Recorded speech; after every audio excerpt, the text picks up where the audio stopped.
오늘 아침에 우리에게 주시는 하나님 말씀은 구약성경 욥기 42장 1절부터 6절까지 말씀입니다.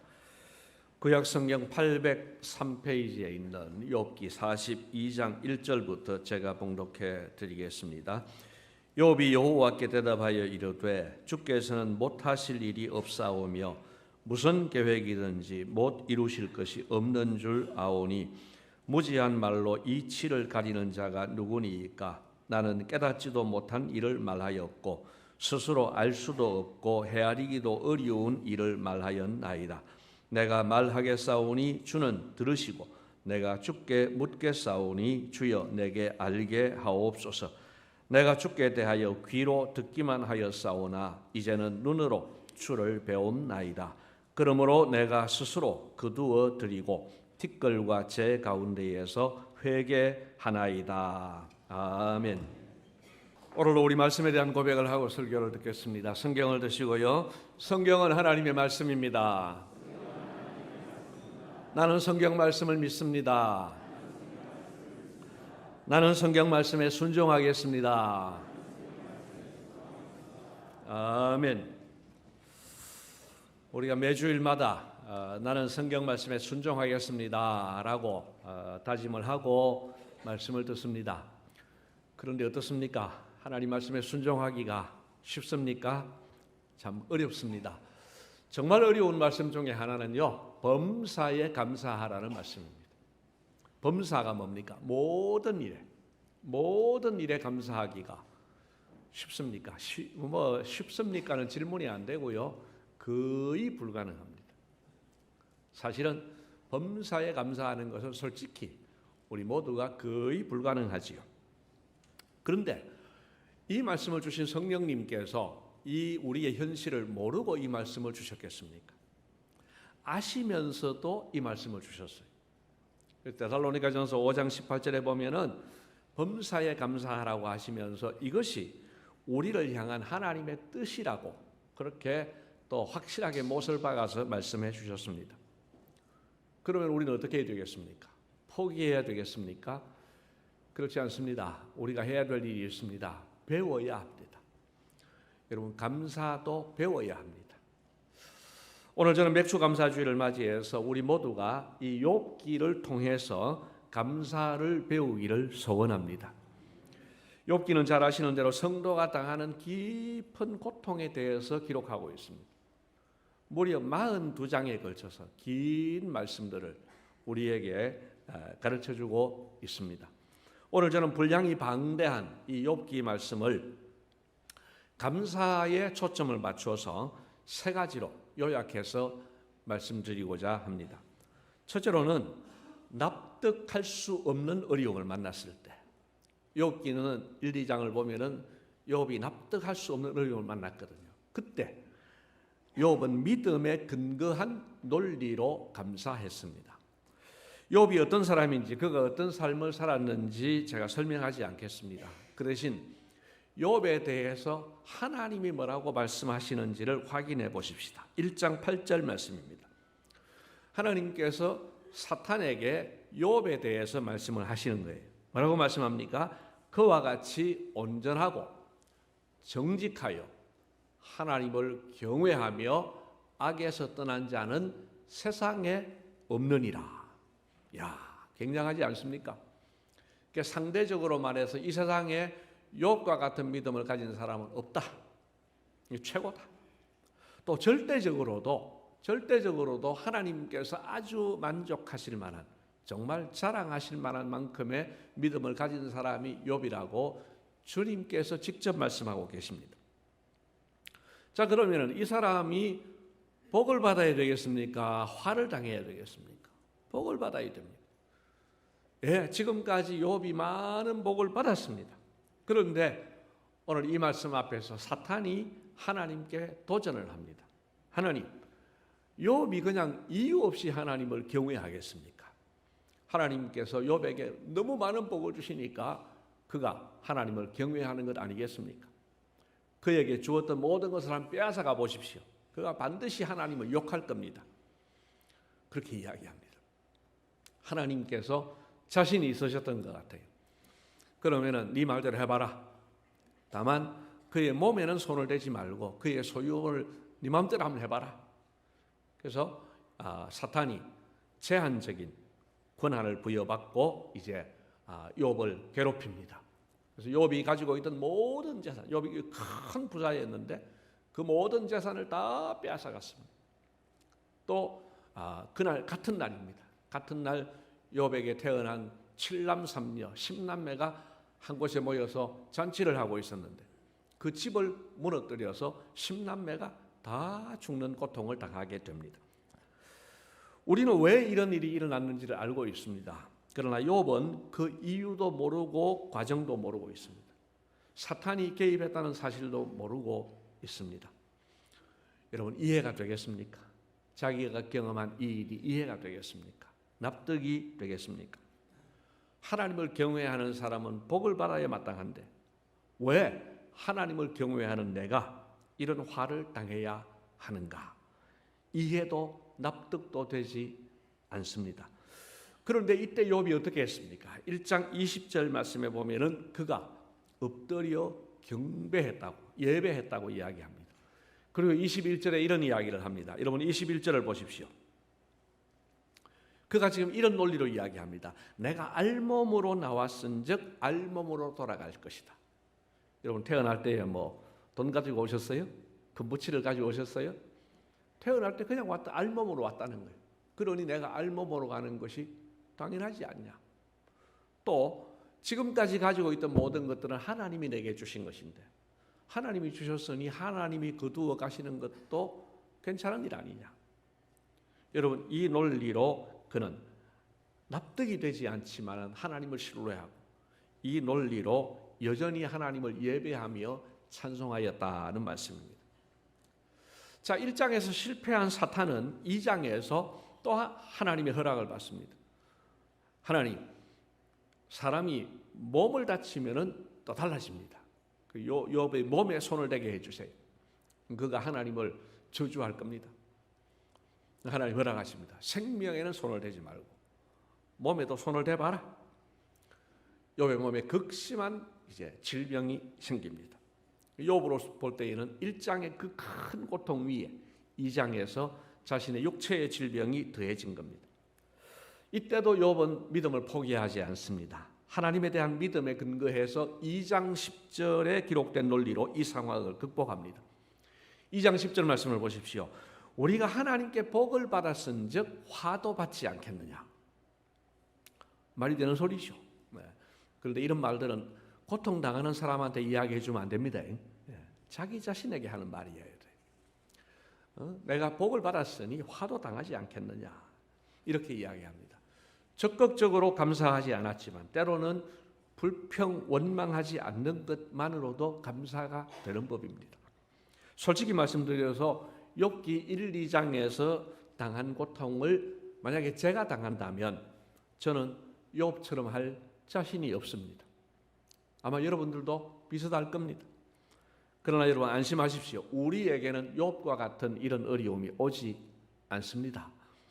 어떻게 단정할 수 있냐고요? 우리의 믿음이 그런 정도의 수준이 안 되기 때문입니다. 여러분 시험 문제도요 수준 따라 냅니다. 초등학교 1학년에게 대학생 문제 내지 않습니다. 여러분 우리는 욥과 같은 수준이 안 되기 때문에 욥과 같은 어려움은 당하지 않습니다. 그러니 아이고 내한테 이런 어려움이 오면 어떡하나 그런 걱정은 안 하셔도 됩니다. 그 대신에 여기서 배울 것이 있습니다. 뭐냐? 어느 정도의 납득 못할 고난에 대해서는 우리가 하나님을 믿는 믿음에 근거한 논리로 감사를 배워야 한다 하는 것입니다. 여러분 여기서 도움이 될 만한 중요한 팁 하나를 다시 소개합니다.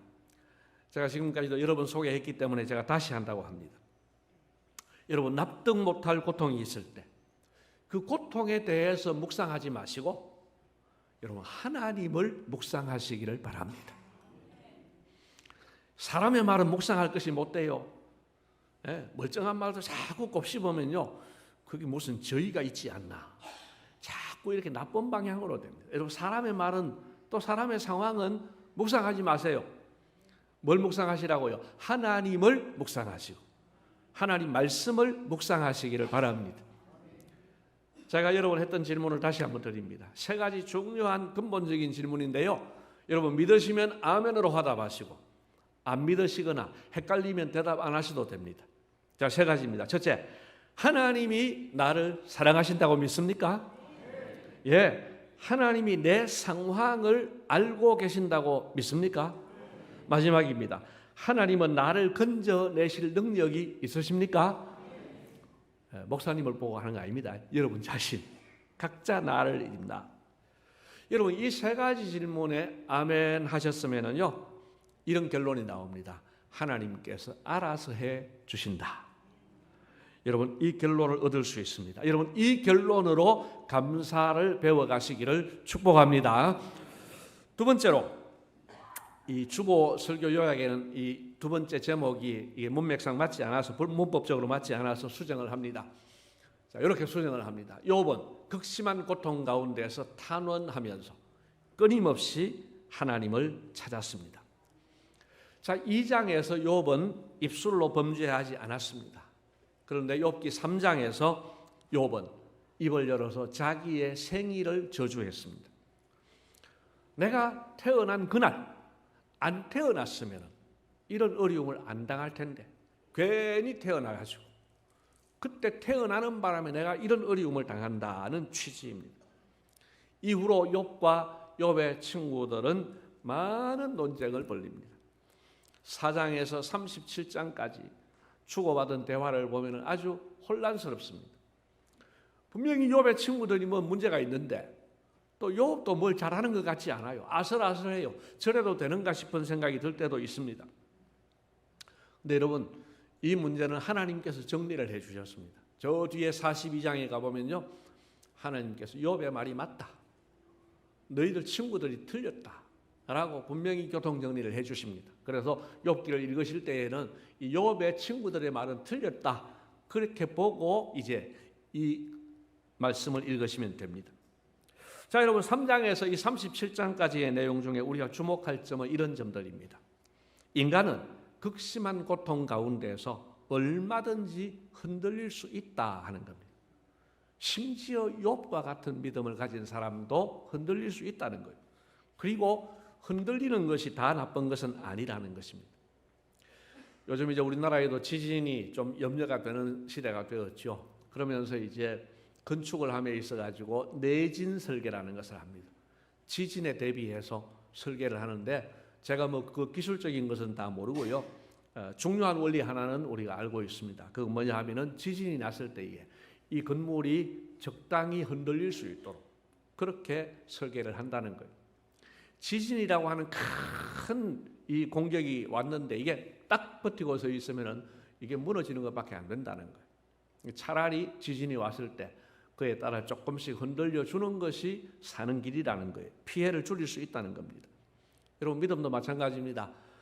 하나님을 믿는 내 믿음이 정말 확고하면 좋겠지만은 우리는 특별한 상황 속에서, 특별한 어려움 속에서 의문이 생기고 또 질문도 생기고 때로는 의심이 생길 수 있습니다. 그것에 대해서 죄책감을 가지지 마십시오. 그 대신에 그것을 하나님께 솔직하게 말씀드리는 것이 중요합니다. 하나님 도대체 왜 이러십니까? 예, 하나님 앞에 이야기하세요. 이야기하시는 것이 좋습니다. 욥은 이렇게 말씀을 했습니다. 이런 탄식을 합니다. 왜 하나님을 경외한 내가 이런 고통을 당해야 합니까? 이런 이야기입니다. 10장 2절에 이런 말씀이 있습니다. 여러분 10장 2절 말씀을 같이 한번 읽겠습니다. 내가 하나님께 아뢰오리니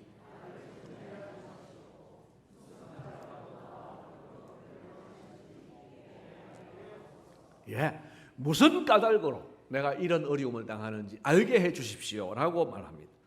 하나님께 탄원을 드리는 겁니다. 여러분 탄원이라는 말을 우리가 좀 익숙하지 않는데요. 그런데 탄원서라는 말을 많이 들어보셨을 거예요. 탄원서가 뭡니까? 내 사정을 하소연하여 도와주기를 간절히 바라는, 그게 그런 내용으로 제출하는 서류가 탄원서입니다. 여러분 고통과 고난 가운데 우리는 하나님께 탄원해야 됩니다. 하나님, 나 이유도 모르겠어요. 하나님 사실은 의심도 생깁니다. 하나님 나를 도와주십시오라고 탄원하는 것이죠. 그런데 욥의 탄원에 대해 하나님의 응답이 너무 늦은 것 같습니다. 여러분 이건 우리도 경험하는 바이지 않습니까? 하나님이 그냥 째깍째깍 말씀해 주시면 째깍째깍 조치를 취해 주시면 얼마나 좋을까? 하나님이 이런 데 좀 늦어요. 우리보다는 늦어요. 우리의 요구보다는. 자, 이때 욥은 어떻게 했습니까? 23장 8절과 9절에 욥의 고민을 이렇게 이야기하고 있습니다. 같이 한번 읽겠습니다. 그런데 내가 앞으로 가도 그가 아니 계시고 뒤로 가도 보이지 아니하며 그가 왼쪽에서 일하시나 내가 만날 수 없고 오른쪽으로 돌이키시나 배울 수 없구나. 아멘. 욥이 지금 얼마나 마음으로 참 하나님을 갈급해하는지 얼마나 고민하고 있는지 보이지 않습니까? 하나님이 안 보인다는 거예요. 하나님이 계신 것 같긴 한데 하나님이 왜 이렇게 안 보이고 왜 이렇게 가만히 계시냐 하는 겁니다. 여러분 욥은 그 고민을 하나님께 말씀드렸습니다. 그리고 끊임없이 하나님을 찾았습니다. 결국 하나님은 그를 만나 주셨습니다. 38장에서 그에게 응답해 주셨습니다. 여러분 우리도 고통 가운데 하나님께 탄원하며 끊임없이 하나님을 찾아야 합니다. 그런 과정을 통해 우리는 하나님을 만나게 되고 진짜 감사를 배울 수 있습니다. 여러분 고통 가운데 답답하실 때 여러분 내 속에 의심이 든다고 해서 불안해하지 마시고 그 모든 것들을 하나님께 탄원하시고 끊임없이 하나님을 찾으심으로써 하나님의 응답을 경험하게 되시기를 주님의 이름으로 축복합니다. 마지막 세 번째입니다. 진짜 감사는 하나님을 만나고 천상의 세계에서 일어나는 일을 알 때만 가능합니다. 여러분 하나님을 만난 욥의 입에서 이런 고백이 터져 나옵니다. 오늘 본문 5절 말씀입니다. 내가 주께 대하여 귀로 듣기만 하였사오나 이제는 눈으로 주를 배움나이다. 이렇게 고백합니다. 여러분 믿음의 세계는요 정말 다양한 차원이 있다는 생각이 듭니다. 여러분 사실은요 신앙생활 1년만 바짝 열심히 하면은요 웬만한 교인들 믿음은 다 따라가는 것 같아요. 1년만 열심히 하면. 근데 여러분 그거는 겉으로 보는 겁니다. 여러분 믿음의 차원은요 정말 차원들이 다양한 차원들이 있습니다. 어느 정도입니까? 1, 2장에서 재산 다 잃고 10남매를 하루아침에 잃고 그리고 그의 몸이 만신창이가 된 가운데도 하나님을 원망하지 않았던 욥. 그 믿음에 대해서 오늘 욥은 뭐라고 합니까? 내가 하나님에 대해서 귀로만 듣는 수준이었습니다. 귀로 듣는 정도의 낮은 신앙이었습니다. 우리가 볼 때에는 평생 따라가도 못 따라갈 그 높은 고차원의 신앙을 42장에서 욥은 그 당시에 내 믿음은 주님에 대해서 귀로 듣는 정도의 수준이었습니다. 그러나 이 과정을 다 거치고 나니까 이제는 눈으로 주를 배움나이다. 이렇게 말씀합니다. 여러분 우리가 현재의 내 신앙 수준에 대해서 만족하지 말아야 할 이유입니다. 여러분 부탁드립니다. 당부드립니다. 오늘 내 신앙의 수준으로 만족하지 마시기를 바랍니다. 여러분 그 순간에 우리는 더 이상 발전하지 않습니다. 더 이상 깊은 자리로 못 나아갑니다. 왜? 필요가 없는데 뭐 됐다는데 뭐. 여러분 아닙니다. 나에게는 여전히 부족함이 많고 나는 여전히 하나님을 알아가야 되고 더 높은 수준의 믿음으로 나아가야 될 줄로 믿습니다. 그래야 우리의 믿음이 자라갈 수 있습니다. 여러분 우리 모두 세월이 흐를수록 눈으로 주를 배우는 차원의 신앙으로 성장하고 성숙해 가기를 주님의 이름으로 축복합니다. 또 하나 우리가 주목할 말씀은 42장 6절 말씀입니다. 6절을 보십시오. 그러므로 내가 스스로 거두어 드리고 티끌과 재 가운데서 회개하나이다 그랬습니다. 저는 이 회개한다는 이 말이 여기에 어울리는가 하는 생각을 종종 해왔습니다. 그러면서 이게 욥이 정말 고통 가운데서 했던 그런 좀 하나님 앞에 조금은 불경한 듯한 이런 말들에 대한 회개인가 뭐 이런 정도로 이해를 하고 있었습니다. 그런데 이번에 제가 좋은 책을 하나 만났습니다. 고려신학대학원 김성진 교수라고 하는 욥기를 전공한 교수인데 아주 젊은 교수입니다. 이분의 책을 읽으면서 해답을 얻었어요. 여러분, 이 김성진 교수가 여러 가지 근거를 가지고 번역을 하기를 여기에 회개는 회개로 번역하는 것보다는 위로로 번역함이 옳다라고 주장을 했습니다. 자, 여러분, 회개로 번역한 이 단어, 히브리어 단어는 니함이라는 단어입니다. 이 니함이라는 단어는 문맥에 따라서 후회하다, 회개하다, 그리고 위로를 얻다 이렇게 번역이 가능한데 오늘 우리 성경은 개역 개정판은 회개로 번역하고 있습니다. 그런데 김성진 교수는 그렇게 주장을 합니다. 이 욥기 전체를 관통하는 내용을 보면은 내용과 일치하려고 하면은 회개는 맞지 않다. 왜냐하면 욥의 큰 고민이 뭡니까? 친구들이 하는 말이 너 회개해야 된다. 너 잘못했잖아. 그렇게 이야기하는데 욥은 나 잘못한 거 없어. 내가 이런 고통을 당할 정도로 잘못하지 않았어. 이게 그의 논지였습니다. 근데 누가 옳으냐? 하나님이 42장에 가서 욥의 손을 들어주셨어요. 욥의 말이 맞다. 너희가 옳지 않다. 그러면은 이게 회개한다고 하면은 안 맞는다는 거예요. 이 문맥에서는 위로를 받는다. 이 말이 맞다는 거예요. 또 한 가지 더 중요한 것은요. 욥기 전체에 이 니함이라는 단어가 10번이 써있습니다.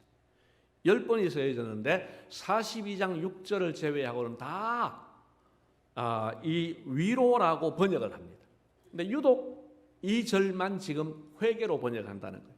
그러니 이것도 10번 쓰여진 것 중에 이 한 번만 회개로 번역한 것은 좀 불합리하다. 이것도 역시 다른 것과 동일하게 위로로 번역함이 마땅하다. 그렇게 이야기합니다. 그 다음 또 한 가지 이유는 도표로 보겠습니다. 우리 PPT 좀 보여주세요.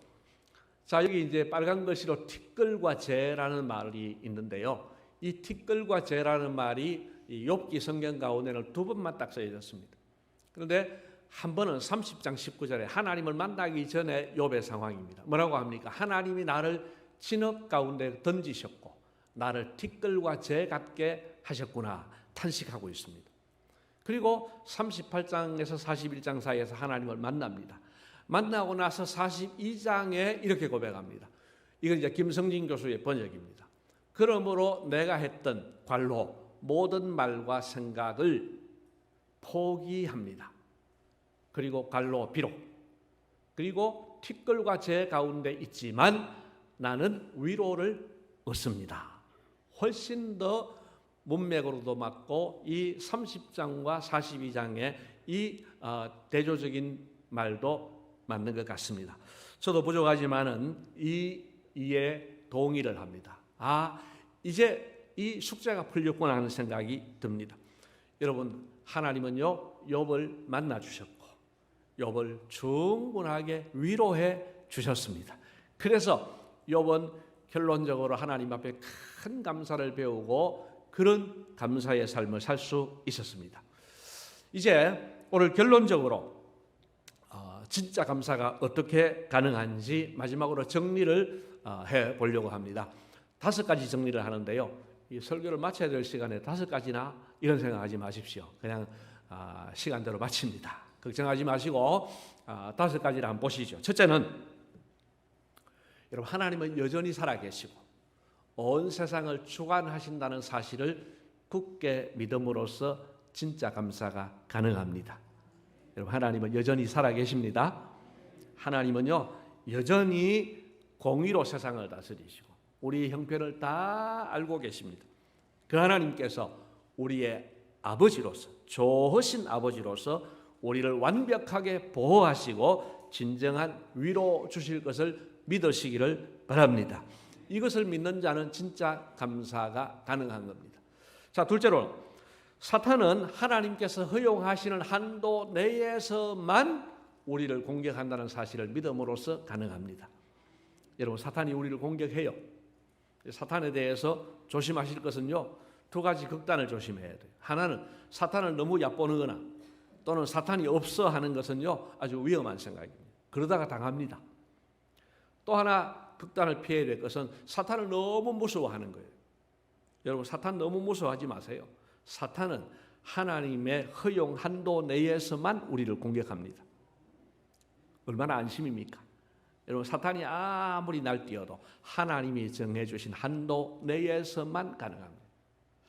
제가 이거는 원고의 어떤 내용인데요. 제가요 귀신을 본 적이 있어요. 어느 날 지금도 얼굴이 선명해요. 소녀 귀신이었어요. 근데 그 얼굴이 또렷하게 보여요. 지금도 기억나요. 그런데요, 아니에요. 하나님께서 허용 한도 내에서만 그가 일할 수 있습니다. 여러분, 하나님께서 우리를 안전하게 완벽하게 보호해 주시는 줄을 믿으시기를 바랍니다. 세 번째로, 하나님께서는 우리에게 일어나는 일을 다 알고 계시며 공정하게 판단하는 사실을 믿음으로써 진짜 감사가 가능합니다. 여러분, 하나님은 욥이 당하는 일을 다 알고 계셨습니다. 또한 욥의 친구들이 욥을 괴롭히는 것도 다 알고 계셨습니다. 그리고 결국은 직접 욥의 손을 들어주시고 위로해 주셨습니다. 여러분, 살아가면서 억울한 일 많으시죠? 여러분, 억울해하지 마십시오. 하나님이 조치를 취해 주십니다. 다만 우리가 원하는 타이밍과 다를 수는 있습니다. 그래서 그 타이밍은 우리가 기다려야 됩니다. 여러분, 하나님께서 조치를 취해 주실 줄을 믿으시고 기다리시기를 바랍니다. 네 번째로, 하나님께서 기도에 응답하신다는 사실을 믿음으로써 진짜 감사가 가능합니다. 여러분, 그토록 욥이 하나님께 응답을 간구했습니다. 하나님이 침묵하셨습니다. 그래서 욥이 괴로웠습니다. 그런데요, 38장 1절에서 하나님이 드디어 나타나십니다. 하나님이 욥에게 말씀해 주셨습니다. 그런데 그 말씀하여 이르시되 되어 있는데, 그 말씀하여라고 하는 단어, 아나라는 단어는 응답하여라는 단어로 해석될 수 있습니다. 여러분, 하나님은 욥이 부르짖었던 그 모든 부르짖음에 대해서 하나님이 듣고 계셨고 드디어 하나님의 때에 응답해 주셨습니다. 여러분, 우리의 기도가 왜 힘을 잃습니까? 하나님이 응답하는 것 같지 않아서 힘을 잃습니다. 그러나 여러분, 기억하십시오.